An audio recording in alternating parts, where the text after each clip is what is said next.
Assalamualaikum warahmatullahi wabarakatuh. Hai teman-teman, pada kali ini kita akan membahas tentang motor listrik arus AC. Bersama saya, Muhammad Irfan dengan NIM D400190085. Terdapat dua jenis motor AC, tergantung pada tipe rotor yang digunakan. Yang pertama ada motor sinkron, yang tidak bergantung pada induksi. Sebagai hasilnya, dapat memutar tepat pada frekuensi supply atau kelipatan dari frekuensi supply. Untuk yang kedua ada motor induksi atau motor asinkron. Medan magnet pada rotor ini diciptakan oleh arus induksi. Yang pertama ada motor sinkron.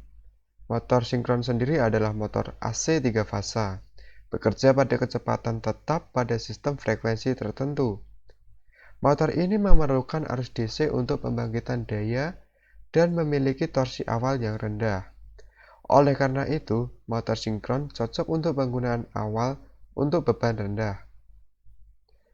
Kemudian ada prinsip kerja motor sinkron. Jadi, prinsip kerjanya yaitu pada motor sinkron, suplai listrik bolak-balik atau AC membangkitkan fluksi medan putar stator dan suplai listrik searah atau DC membangkitkan medan rotor. Rotor berputar karena terjadi interaksi tarik-menarik antara medan putar stator dan medan rotor. Namun dikarenakan tidak adanya torka start pada rotor, maka motor sinkron membutuhkan prime mover yang memutar rotor hingga kecepatan sinkron agar terjadi coupling antara medan putar stator dan medan rotor. Jadi prime mover digunakan untuk membangkitkan atau memutar rotor sampai rotor itu kecepatannya sinkron agar terjadi coupling antara putar stator dan medan rotor. Nah, penampakannya seperti ini. Di sini ada intinya yaitu, dan ini ada belitan-belitan, ini fasanya, dan ini adalah gelombang yang dihasilkan. Selanjutnya adalah konstruksi motor sinkron. Dapat dilihat seperti ini bahwa konstruksi motor sinkron ada stator yaitu bagian diam, kemudian ada rotor yaitu bagian yang bergerak, ada juga frame sebagai rangka, ada winding, dan ini penampakan motornya jika dilihat dari vertikal. Di sini ada juga stator yang keadaan diam, kemudian ada rotor yang bergerak dalamnya, dan di sini disuplai dengan listrik 3 fasa. Seperti yang saya jelaskan tadi bahwa motor sinkron ini rotornya disuplai dengan DC supply, sehingga di sini ada DC supply-nya. Selanjutnya ada rumus motor sinkron. Rumus yang digunakan pada motor sinkron, yaitu NS sama dengan 120 kali F per P, di mana NS adalah kecepatan sinkron, F adalah frekuensi sumber, dan P adalah jumlah kutub. Yang selanjutnya adalah contoh soal motor sinkron. Diketahui sebuah motor sinkron memiliki kecepatan sinkron sebesar 1500 rpm dan frekuensi sebesar 50 Hz. Berapakah banyak kutub yang dimiliki motor sinkron tersebut? Jawab. Dari rumus yang tadi didapat bahwa NS sama dengan 120 kali F per P. Untuk mencari P, maka kita akan balik, sehingga mendapatkan rumusan yaitu P sama dengan 120 kali F per NS. Kemudian kita masukkan nilai-nilai yang sudah kita dapat, sehingga kita mendapatkan nilai 4. Jadi banyaknya kutub pada motor sinkron tersebut adalah 4 kutub. Selanjutnya adalah penerapan motor sinkron. Motor sinkron sendiri dapat diterapkan pada servo motor, air kompresor, robot akuator, dan masih banyak lagi penerapannya. Penggunaan motor sinkron pada dasarnya memiliki kecepatan yang konstan dan memiliki torsi awal yang rendah akibat penggunaan sumber DC yang tadi. Yang kedua adalah motor asinkron. Motor asinkron atau biasa disebut dengan motor induksi adalah motor listrik dengan sumber arus bolak-balik atau AC yang bekerja berdasarkan prinsip induksi elektromagnetik dari stator menuju rotor. Sehingga perbedaannya dengan motor sinkron adalah pada tidak adanya sumber lain pada rotor. Jadi sumber yang digunakan pada motor asinkron adalah sumber AC saja. Arus pada rotor diperoleh dari perbedaan relatif antara putaran rotor dengan medan putar yang dihasilkan arus stator. Kemudian ada prinsip kerja motor asinkron. Prinsip kerjanya yaitu berdasarkan prinsip induksi elektromagnetik di mana stator yang memperoleh sumber AC akan mengalirkan arus ke kumparannya, kemudian akan menghasilkan medan magnet yang akan berputar. Putaran medan magnet ini akan memotong kumparan pada rotor, sehingga perlahan akan terjadi gerakan pada rotor hingga berputar. Untuk arah pergerakannya searah dengan arah putaran medan magnet stator. Dan ini adalah penampakan dari motor asinkron. Di sini tersapli dengan sumber 3 fasa, kemudian ada arus AC yang mengalir pada kumparan-kumparan ini yang akan menginduksi rotor di dalam sini dengan medan magnetnya. Kemudian ada konstruksi motor asinkron.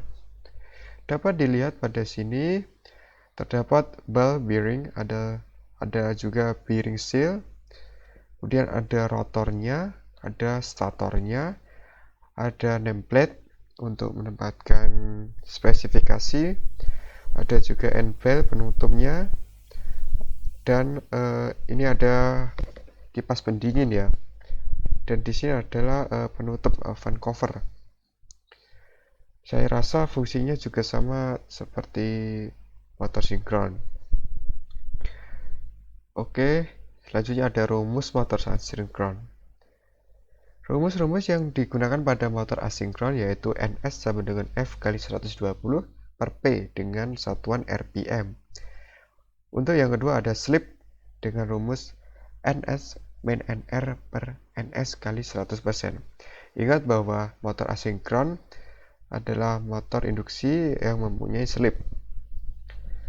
Berbeda dengan motor sinkron pada awal tadi, di mana motor sinkron adalah mempunyai kecepatan yang tetap. Di mana NS adalah kecepatan sinkron medan stator dengan satuan RPM, F adalah frekuensi dengan satuan Hz, P adalah jumlah kutub, NR adalah kecepatan poros rotor dengan satuan RPM, dan slip adalah selisih kecepatan stator dan rotor. Kemudian ada contoh soal motor asinkron. Diketahui sebuah motor asinkron 3 fasa memiliki 6 kutub dan memiliki kecepatan rotor sebesar 1050 rpm dan frekuensi sebesar 60 Hz. Berapakah A. kecepatan sinkron, B. slip per unit? Jawab. A.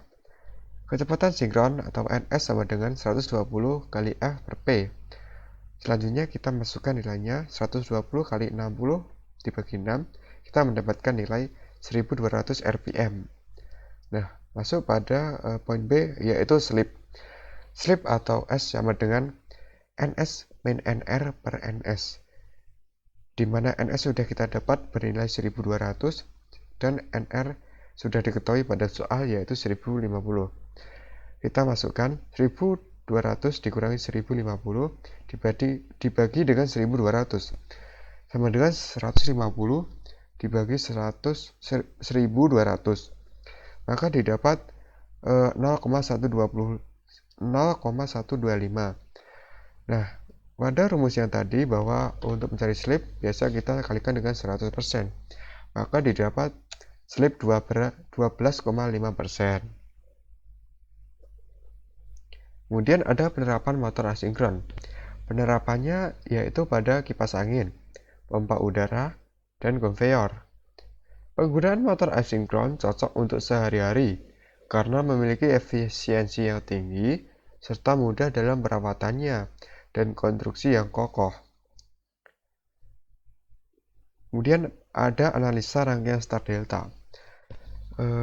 Di sini dapat dilihat bahwa rangkaian start seperti ini, di mana ujung dari RST saling terhubung, dan jika dihubungkan seperti ini, seperti huruf Y, di mana ketiganya terhubung dalam satu titik, yaitu titik netral. Dan di sini ada bilitan motor delta. Di sini terlihat bahwa seperti segitiga ya. Jadi tidak ada titik netralnya. Kemudian ada, nah ini rangkaian star delta. Rangkaian star delta yang digunakan untuk rangkaian tenaga motor 3 fasa. Di sini ada RST, yaitu sumber 3 fasa. Kemudian masuk pada MCCB, dan di sini ada kontaktor 1, kontaktor 2, kontaktor 3. Di sini ada relay juga. Ini adalah hubung star dan ini adalah hubung delta. Kita menggunakan rangkaian ini karena untuk meminimalkan, memudahkan ya. Pada rangkaian star delta digunakan sebagai rangkaian tenaga motor 3 fasa, di mana hubungan star yang ini digunakan untuk meminimalkan lonjakan arus start yang tinggi. Dapat kita ketahui bahwa lonjakan arus start ini dapat 10 kali lebih besar dari arus normal atau arus stabilnya. Dan hubung delta seperti ini digunakan untuk memaksimalkan motor listrik tersebut. Jadi kita menggunakan start terlebih dahulu karena untuk meminimalkan lonjakan arus start yang tinggi itu ya. Kemudian setelah rotornya berputar dengan stabil, maka kita akan menggantinya dengan hubung delta agar memaksimalkan motor listrik tersebut. Nah, penggantian ini terdapat dua cara, yaitu manual dan otomatis. Untuk manual biasa kita menggunakan tombol on dan off. Untuk otomatisnya kita menempatkan sebuah timer agar berjalan dengan otomatis, perubahan dari start ke deltanya secara otomatis. Seperti itu. Mungkin itu saja yang bisa saya sampaikan. Terima kasih. Wassalamualaikum warahmatullahi wabarakatuh.